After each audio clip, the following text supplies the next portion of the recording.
Existem filmes ruins e existem filmes tão ruins que conseguiram destruir franquias inteiras. Filmes que não só fracassaram, mas que fizeram o público perder completamente o interesse nessas IPs que antes eram tidas como gigantes. Filmes tão mal recebidos que conseguiram praticamente matar suas marcas em todas as formas de adaptação. E o mais curioso é que algumas delas estão desaparecidas até hoje. Vem comigo conhecer alguns desses casos curiosos, mas só aqui no Mundo Cineverse.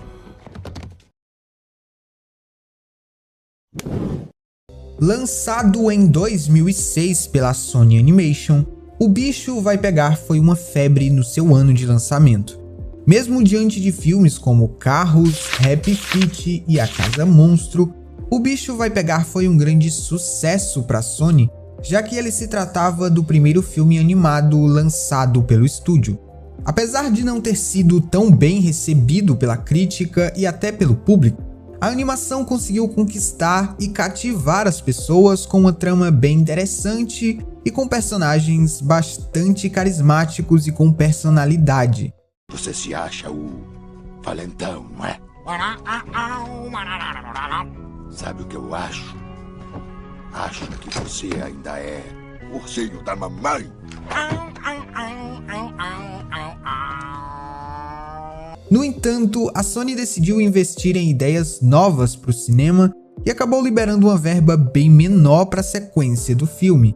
Assim, com o orçamento reduzido, O Bicho Vai Pegar ganhou 2 novas sequências diretas para home video, o que reduziu bastante a qualidade da animação e da obra no geral. Porém, mesmo sem dinheiro, a franquia ainda conseguia movimentar seus fãs e fazer filmes meramente decentes. Não, obrigada. Elliot é o macho que eu sempre quis. Só que a franquia foi perdendo força a cada sequência, até chegar no 4º filme e o que já estava ruim só terminou de piorar. O Bicho Vai Pegar 4 simplesmente destruiu a franquia. O filme é um desastre, totalmente perdido na essência que um dia essa franquia possuiu. Esquece o carisma, a personalidade ou qualquer coisa que você ainda poderia gostar nesses personagens. Tudo se tornou genérico e automático. Mesmo com um orçamento baixo, é verdade, os outros filmes ainda mantinham os seus fãs satisfeitos.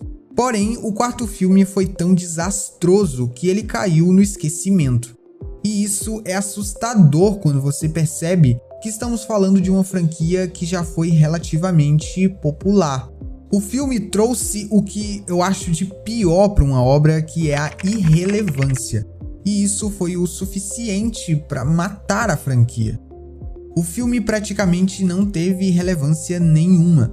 Muita gente sequer sabia que existia um 4º filme. O Bicho Vai Pegar 4 não destruiu a franquia com uma explosão.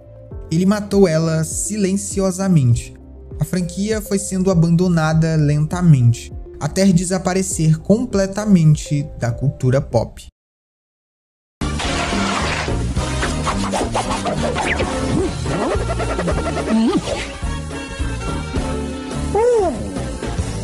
Alguém me segure!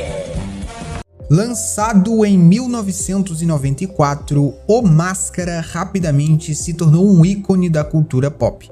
O icônico anti-herói dos quadrinhos ganhou sua adaptação para os cinemas com Jim Carrey dando a vida ao personagem.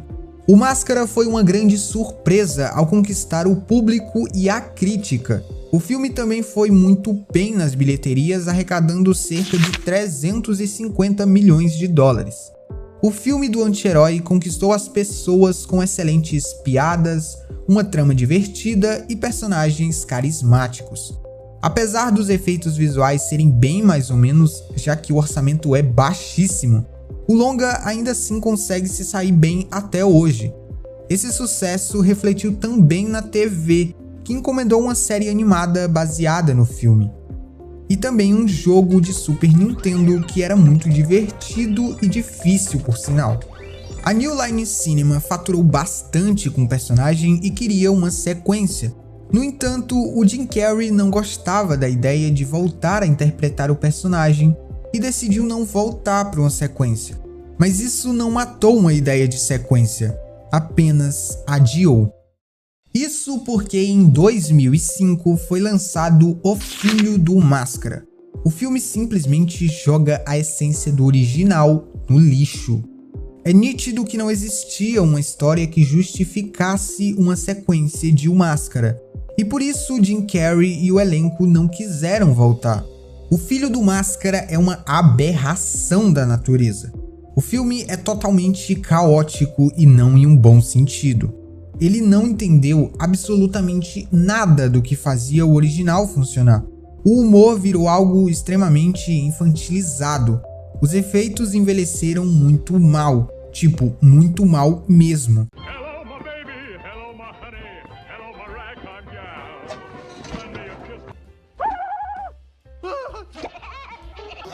Que coisa horrorosa! O público odiou essa sequência e a crítica destruiu o filme.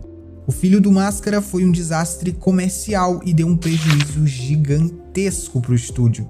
Tanto que ninguém nunca mais tentou tocar nessa franquia. O que antes havia jogos, filmes e desenhos animados, agora não passa de terra arrasada. Fake. Eu juro lealdade à lanterna que recebi de um alienígena roxo moribundo. Esse aqui talvez seja um dos casos mais tristes dessa lista, porque existe muito potencial nesse personagem. A Warner queria transformar o Lanterna Verde em um dos pilares do universo da DC nos cinemas, basicamente o Homem de Ferro da DC. Com o sucesso da Marvel no início do seu universo compartilhado, o Lanterna Verde parecia o personagem perfeito para começar a replicar esse sucesso, já que o personagem tinha um universo gigantesco com várias raças alienígenas e tropas intergalácticas. Era potencial o suficiente para virar praticamente um Star Wars de super-heróis. O problema é que o projeto desde o início não conseguia encontrar um fio condutor. Ele passou anos em desenvolvimento, tendo vários roteiros diferentes. E durante a produção, o estúdio parecia indeciso sobre qual linha narrativa queria trazer. O projeto não sabia se era uma aventura espacial, uma comédia romântica ou um universo sério. Além disso, ele tentou apresentar a origem do Hal Jordan, a tropa dos Lanternas Verdes, os Guardiões, o Sinestro. Esse excesso de elementos acabou criando sérios problemas narrativos para o filme. O CGI foi outro ponto negativo do longa. Até hoje, o bendito traje de CGI é lembrado como um dos maiores desastres de filmes de super-heróis. Tudo nesse filme parece muito artificial. Nada aqui consegue transmitir um universo que de fato exista. Mas fato é que ele foi muito mal recebido, tanto pela crítica quanto pelo público. Além disso, ele também causou um rombo financeiro gigantesco na Warner. Esse filme se tornou um trauma para DC. Trauma esse tão grande que o Lanterna Verde foi praticamente esquecido pelo estúdio por anos. O personagem era sequer mencionado nas produções da DC nos cinemas. Alguns lanternas acabam aparecendo por tipo uns 10 segundos no corte do diretor do Snyder e finalmente vão voltar ao estrelato com a série da HBO depois de 15 anos desaparecido. Lanterna Verde foi tão traumatizante que fazer qualquer menção ao personagem parecia um insulto ao Warner. Em 1958 surge um grupo musical criado por Ross, com esse sobrenome infalável, Bagdasarian.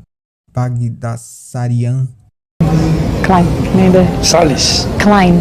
Clarice. Não, Klein, que nem... Klein. Esse grupo, composto por esquilos cantando com vozes aceleradas, se tornou um fenômeno enorme na época. Ao longo do tempo, os esquilos, chamados Alvin, Simon e Theodore, continuaram reaparecendo em desenhos, especiais de TV e em produtos licenciados. Mas foi em 2007 que aconteceu o verdadeiro renascimento da marca. Nesse ano sai o primeiro filme de Alvin e os Esquilos no cinema. O que ninguém esperava é que o filme fosse fazer tanto dinheiro e conquistar o público. A ideia era simples: misturar live action com personagens em CGI em uma aventura simples e engraçada, algo extremamente popular nos anos 2000. Essa proposta funcionou muito bem e o longa arrecadou mais de 360 milhões de dólares mundialmente. Alvin passou a ser uma marca extremamente lucrativa para a Fox, e logo ela se tornou uma franquia. Várias adaptações dos personagens começaram a surgir. Vieram as 2 sequências do filme para os cinemas, jogos, brinquedos e mais produtos licenciados. Durante alguns anos, a franquia virou uma verdadeira máquina de dinheiro. Entretanto, os filmes da franquia começaram a repetir cegamente a mesma fórmula. Os filmes mudavam o cenário, mas a estrutura era quase sempre igual.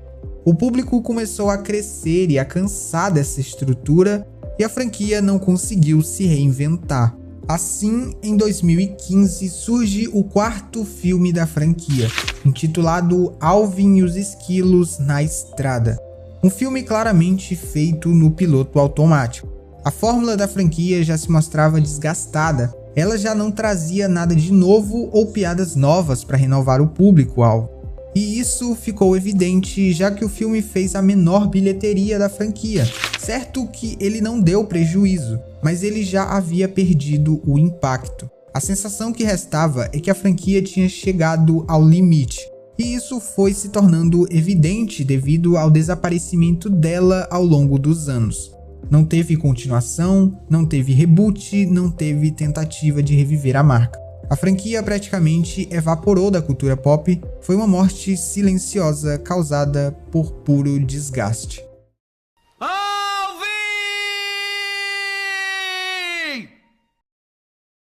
Esse aqui é um caso curioso. Motoqueiro Fantasma, lançado em 2007, foi um sucesso comercial considerável para a época. Mesmo sendo massacrado pela crítica e até um pouco pelo público, o filme arrecadou mais de 200 milhões de dólares mundialmente. O anti-herói conseguiu encontrar o seu público graças ao seu visual. Correntes de fogo, cabeça em chamas e uma moto descolada que solta fogo enquanto anda. Diga o que quiser, mas é muito irado. Ele era literalmente o tipo de personagem perfeito para a explosão dos filmes de quadrinho dos anos 2000. E o Nicolas Cage ajudava bastante nisso, porque por mais exagerado que o filme fosse, ele ainda tinha aquele charme caótico e um carisma gigante típico do Nicolas Cage.